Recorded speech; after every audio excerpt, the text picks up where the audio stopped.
وذكر فإن الذكرى تنفع المؤمنين۔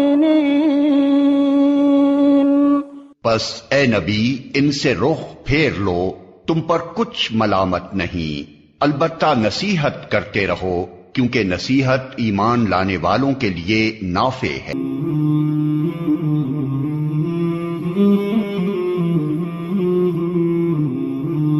مولاي صل وسلم دائما أبدا على حبيبك خير الخلق كلهم۔ مولاي صل وسلم دائما أبدا على حبيبك خير الخلق كلهم، ونتوكل عليه ونعوذ بالله من شرور أنفسنا ومن سيئات أعمالنا، من يهده الله فلا مضل له ومن يضلله فلا هادي له، ونشهد أن لا إله إلا الله وحده لا شريك له، ونشهد أن سيدنا ومولانا محمدا عبده ورسوله صلى الله عليه وعلى آله وصحابه وبارك وسلم تسليما كثيرا كثيرا، أما بعد۔ عن عبد الله بن عمرو رضي الله عنه قال قال رسول الله صلى الله عليه وسلم: الراحمون يرحمهم الرحمن،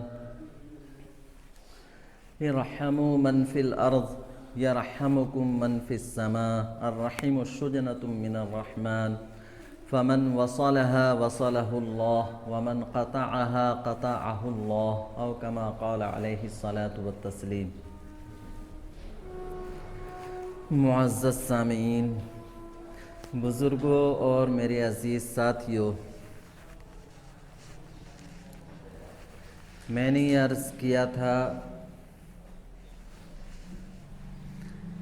کہ انسانیت کی خدمت، انسان کے کام آنا، یہ صرف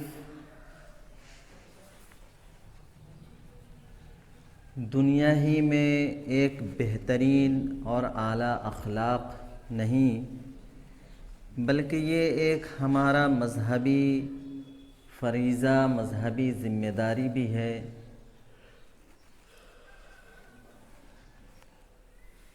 اور اللہ رب العزت کو ایسے لوگ بے حد پسند ہیں جو دوسروں کی فکر کرے، دوسروں کی خدمت کرے، دوسروں کی مدد کرے، دوسروں کے ساتھ تعاون کرے۔ آپ صلی اللہ علیہ وسلم کی پوری زندگی انسانیت کی خدمت، خواہ وہ دنیاوی اعتبار سے ہو یا اخروی اعتبار سے ہو، آپ صلی اللہ علیہ وسلم کی ساری زندگی اسی میں گزری ہے۔ تو یہ انسانیت کی خدمت، اس کی توفیق منتخب لوگوں کو حاصل ہوتی ہے۔ اللہ رب العزت جسے چاہتا ہے اس کی توفیق عطا فرماتے ہیں۔ جیسا کہ میں نے عرض کیا تھا، ان للہ خلقا خلقہم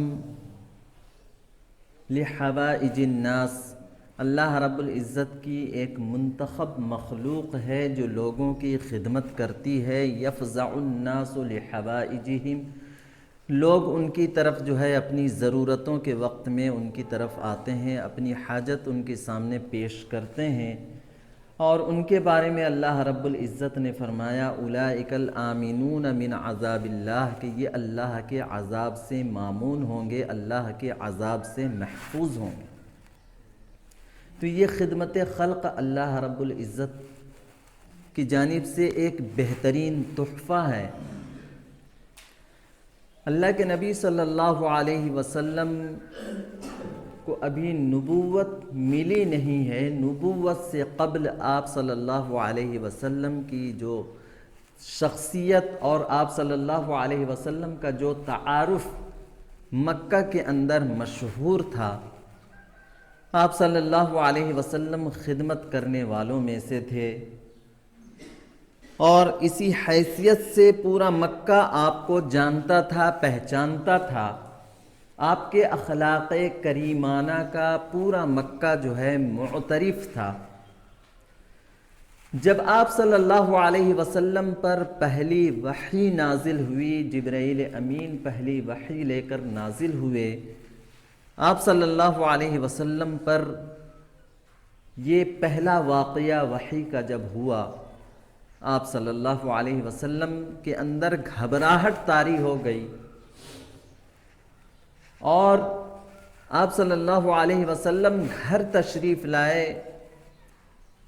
آپ کی زوجہ محترمہ حضرت خدیجۃ الکبریٰ رضی اللہ تعالی عنہا آپ صلی اللہ علیہ وسلم کی یہ کیفیت دیکھ کر آپ صلی اللہ علیہ وسلم سے دریافت کرتی ہیں، اللہ کے نبی کیا بات ہے؟ آپ بہت گھبرائے ہوئے ہیں، بڑے پریشان معلوم ہوتے ہیں، کیا بات ہے؟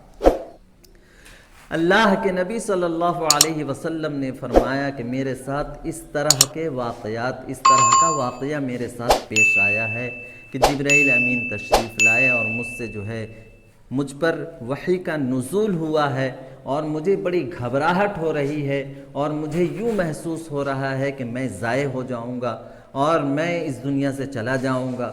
لیکن حضرت خدیجۃ الکبریٰ رضی اللہ تعالی عنہا جو انتہائی سمجھدار خاتون تھی، اور آپ صلی اللہ علیہ وسلم نے فرمایا کہ جو سب سے زیادہ شخصی احسانات اگر کسی کے میرے اوپر ہیں تو وہ حضرت خدیجۃ الکبریٰ رضی اللہ تعالی عنہا کے ہیں۔ بے انتہا آپ صلی اللہ علیہ وسلم سے قربت رکھنے والی، آپ کے حالات کو جاننے والی، پہچاننے والی تھی۔ جب آپ صلی اللہ علیہ وسلم نے اپنے ان واقعہ کا آپ صلی اللہ علیہ وسلم نے اظہار کیا تو حضرت خدیجہ رضی اللہ تعالی عنہا نے آپ کو تسلی دی، آپ کو اطمینان دلایا کہ آپ پریشان نہ ہوں اور آپ گھبرائیے مت، اللہ رب العزت آپ کو ضائع نہیں کرے گا، اللہ رب العزت آپ کو ضائع نہیں کرے گا۔ کیوں ضائع نہیں کرے گا؟ حضرت خدیجۃ الکبریٰ رضی اللہ تعالی عنہا نے فرمایا آپ کو اللہ رب العزت اس لیے ضائع نہیں کرے گا، انک لتصل الرحم، انک لتصل الرحم وتحمل الکل وتکسب المعدوم وتقری الضیف وتعین علی نوائب الحق۔ اللہ رب العزت آپ کو ضائع نہیں کرے گا۔ کیوں ضائع نہیں کرے گا؟ اس لیے کہ آپ کا اخلاق تو یہ ہے کہ آپ ٹوٹے ہوئے لوگوں کو، ٹوٹے ہوئے رشتوں کو جوڑتے ہیں، رشتوں کو آپ مضبوط کرتے ہیں، کہیں رشتے کو آپ ٹوٹنے نہیں دیتے۔ لوگوں کے ساتھ آپ کے تعلقات بے انتہا مناسب ہے، بے حساب اچھے ہیں، آپ رشتوں کو جوڑتے ہیں، رشتوں کو توڑتے نہیں ہیں۔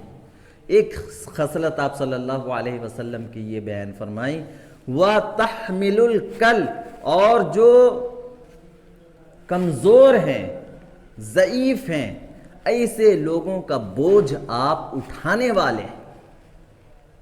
انک لتصل الرحم وتحمل الکل وتکسب المعدوم، اور جو لوگ محتاج ہیں، نادار ہیں، اپنی ضروریات خود سے پوری نہیں کرتے، آپ صلی اللہ علیہ وسلم ان کو کما کر دینے والے ہیں، ان کی ضروریات کا خیال رکھنے والے ہیں اور ان کی مدد کرنے والے ہیں۔ وتکسب المعدوم وتقری الضیف، اور آپ مہمانوں کی مہمانداری کرنے والے ہیں، ضیافت کرنے والے ہیں، اچھے سے اچھے مہمان نواز آپ صلی اللہ علیہ وسلم سے بڑھ کر کوئی نہیں۔ وَتُقْرِ الضَّيْفِ، اور آپ مہمانوں کی مہمانداری کرنے والے ہیں۔ وَتُعِينُ عَلَى نَوَائِبِ الْحَقِّ، اور جو لوگ مصیبت کا شکار ہوتے ہیں، پریشانی میں مبتلا ہوتے ہیں، ایسے لوگوں کی آپ امداد کرنے والے ہیں، ایسے لوگوں کی آپ مدد کرنے والے ہیں۔ ساری زندگی آپ صلی اللہ علیہ وسلم کی اسی طریقے پر گزری ہے۔ تو میرے محترم بزرگ دوستو، یہ خدمت خلق ایک انتہائی اعلیٰ اخلاق ہے، اخلاق کریمانہ ہے، اور بے انتہا اللہ رب العزت کو یہ پسند ہے۔ لا یزال اللہ فی حاجت العبد ما دام العبد فی حاجت اخی، جب تک انسان دوسرے انسان کی مدد کرنے میں لگا رہتا ہے، اس کو مصیبت سے نکالنے میں لگا رہتا ہے، اللہ رب العزت اس کی مدد میں لگے رہتے ہیں، اس کی حاجتوں اور ضرورتوں کو پوری کرنے میں لگے رہتے ہیں۔